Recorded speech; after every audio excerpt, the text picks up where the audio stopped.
Oiji fashion. Dressing like a prince, a vampire, or just straight up CL Phantom Hive. This style goes hand in hand with the cosplay industry, as by the appearance of it, outsiders might think you're wearing a cosplay. Another thing they have in common?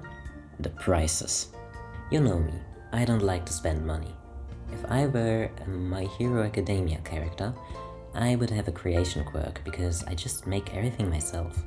Making oiji fashion yourself is very budget friendly, so after I was literally approached in real life by someone who asked where to acquire such garments, I thought a tutorial video is long overdue.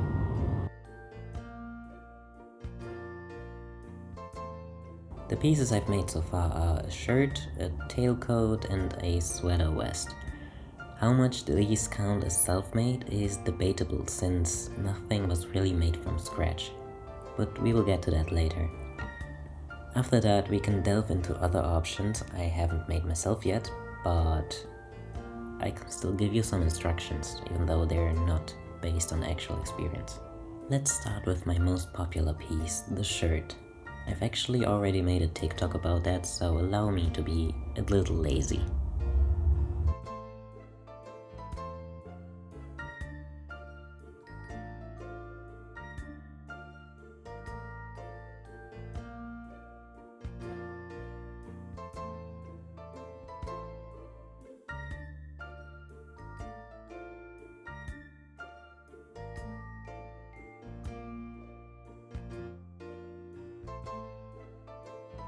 I hope that was clear enough.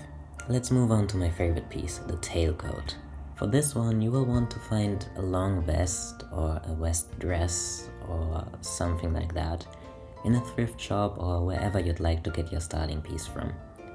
If you can't find your exact size, I would always recommend going for something that's too big for you rather than too small. The most important measurement here is the overall length of the piece, since that will be the length of your coat's tail. Also try to pay attention to the front and where the buttons sit.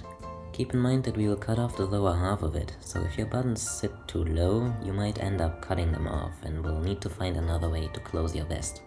If you found a suitable vest to work on, decide on what kind of tail you want. Do you want a swallowtail? A regular tail? Do you want it flowy like a cape? The option I decided on is flowy with extra wings. I call it that because the extra parts in the front remind me of bat wings. This might look complicated, but it's actually the easiest option, and the most unique one in my opinion. Depending on what tail you've decided on, you will need to cut off the excess like this. Swallowtail and normal tail are pretty obvious. For flowy cape vibes, I would just cut down at the sides, and if you want my bat wing version, you would just cut at these lines, but barely cut off anything. I would recommend making the line cut, then seeing how the fabric flows down and then decide how much of that you want to cut off. If you only cut at the line, you would end up with a shape like this, which would look a little messy as it flows down. This corner here looks out of place, so I cut it off to end up with a clean line. Since this part was at the front of the original dress and now hangs down at the sides, it will end up longer than the rest of your cape, which gives it that wing effect. Now you hem all of your open borders and you're done, basically. If you use the vest that's too big for you, this is now where you start to adjust the size. If the front hangs too low, take in some fabric at the shoulders. If it looks baggy or squarish on you, take in the sides and adjust your waistline. If you don't know what I mean by taking in, you basically have to put on that piece inside out, then use some clips to clip off any fabric that's too much, and then you sew at those lines. If you want to make extra sure, you can sketch specific lines you want to sew at. Then you take the thing off, sew at those lines, try it on again and see if it fits now. If it's still too big, do it again. If it's too small, open those stitches and try again. I suggest you should only start cutting off excess fabric if the size and everything fits already. If you cut it off and then decide, oh shit, it was too small, then you're basically screwed. Now you have a fitting tailcoat, and if you'd like, you can customize it. Take some inspiration from existing pieces and just use things like embroidery, different buttons, different fabrics, or other embellishments. until you're satisfied with your result. In case you haven't realized it yet, all of this can also be applied to usual coats to make tailcoats. If you now combine what I've said about the shirt earlier and everything I said about the tailcoat, you could turn a shirt-styled dress into a shirt with a tail, which can also be found in a few outfits. Or you could just get a dress like that and style it like a shirt without actually changing anything about the cut. I wasn't brave enough to do that yet. Next piece, sweater vest. I wanted a dark red sweater vest and was searching for a while until I noticed that I had an old sweater lying around. After taking a closer look at how that sweater was made, I just took off the sleeves and shortened it a bit. Be careful with knitwear, because loose strands could end up unraveling the entire thing. I stitched over every part that I've cut to make sure it doesn't come apart. Then I added some small embroidery to make the vest fit my style, and done! This is by far the easiest piece I've done. I don't wear it as much since it seems kind of bland to me, but I don't know what to change about it yet.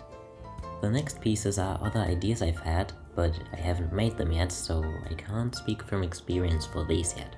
A waistcoat.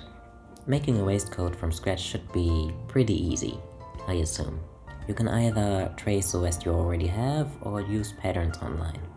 Now this might sound like a really lazy suggestion from my side. Just find a pattern online and make the thing. You can do that with absolutely everything. Like, duh. I only added this one since I plan to make a waistcoat anyway, and think it should be fairly easy, based on my beginner's experience. Usually you're supposed to add lining to any clothes you make yourself, but I'm lazy and cheap, so I always skip this step. It will make the insides of your clothes look a little messy, but hey, who's gonna check the insides of my clothes? Another plan I still have is to add card symbols to a base scarf or sweater. There are a couple of options how you could approach this one. Needle felting is one of the options, but I've never tried that before. Basically you put wool or loose felt into the shape you want on your garment, and then you just punch it in there with a bunch of needles until the fibers end up intertwining, and that would just melt the wool into your fabric. I don't know. Apparently this will then be stable enough to wash the piece and your symbol will still stay on there. Another option would be crochet. You just crochet the piece you want, the symbol you want, and then you just stitch it on there. This will look a lot more added on top than the other option. Needle felting will make it melt into the surface, if you get what I mean. Another option which I have used on this cardigan is to just take some thick yarn or wool and kind of loosely embroider it in there. Pretty simple. Now you might say, but Jack, this isn't even oiji fashion anymore. And to that I say, it's in the eye of the perspective. In the perspective of the eye, in the observer, in the eye of the observer. Another really easy piece you could make is a capelet. The pattern is very similar to a circle skirt. You just measure how long you want it to be, here, and then this measurement is how much space you need for your neck. Bear in mind you need some space around here to add something to close your capelet. If you keep it short, you're making a capelet. If you make it long, you will have a cape. You can also add a hood if you like. Depending on the fabric you use, this can either be a cute little accessory or a full-on outer coat for winter. If you make a full-on coat, you can give yourself armholes, so you can keep the cape closed while still being able to use your arms. Or you can add belt loops and wear a belt with it. It'll look like that. If you'd like a more detailed tutorial on how to make this specific winter cape, I would recommend watching this video from Bernadette Banner. She also has a lot of other videos for similar clothing pieces, so just check her out. You might have noticed by now that we've almost talked through a full outfit. Just one thing missing: pants. I admit I don't even want to try making pants. They're too complicated for me, and honestly, I have no clue what kind of pants would even fit this style. Shorts are simple enough, just go for something that looks like a schoolboy would wear it. Bloomers are easy to make, but I wouldn't wear them in public unless I'm wearing a cosplay. Skirts are really just circles with a hole in the middle, but I obviously don't wear skirts. Long pants? No. Just leave me alone. I have these. I got them secondhand for 10 bucks. You could take regular suit pants and then just add an opening like this to the top, and maybe extra rooms at the leg openings. I don't know, man. Right, let's just...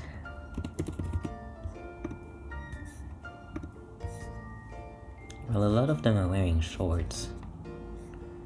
See, that's the kind of cape I was talking about. My cape thingy, Cape West, looks like that. See, this also shows how there's a bunch of different styles. So, it's not necessarily just looking like CL Phantom Hive, you can also look like me. Oh, I didn't talk about hats. Do I even know how to make a hat myself? Well, I have made hats before for cosplay, but the quality is not something I would wear every day, so maybe don't. I forgot what I was looking for. Pants. Yeah, okay. A lot of shorts. That's not Oiji, go away. You could also watch the sweat video. I've watched it. Sometimes we will end up looking like Oppenheimer, that's just part of the game. I have this exact coat, oh my gosh. I love it, my favorite coat ever. Yeah, I think we can give up, guys. Oiji pants is just shorts. I don't wear this style in summer, so I don't know what to tell you. Just get some black slacks, I guess. These. Yeah, I give up. I think I've out-talked myself for today. If there's anything specific you want me to go into, put it into the comments. I think I've talked about everything I could talk about, so I don't want to drag this video on for too long. That's it for today.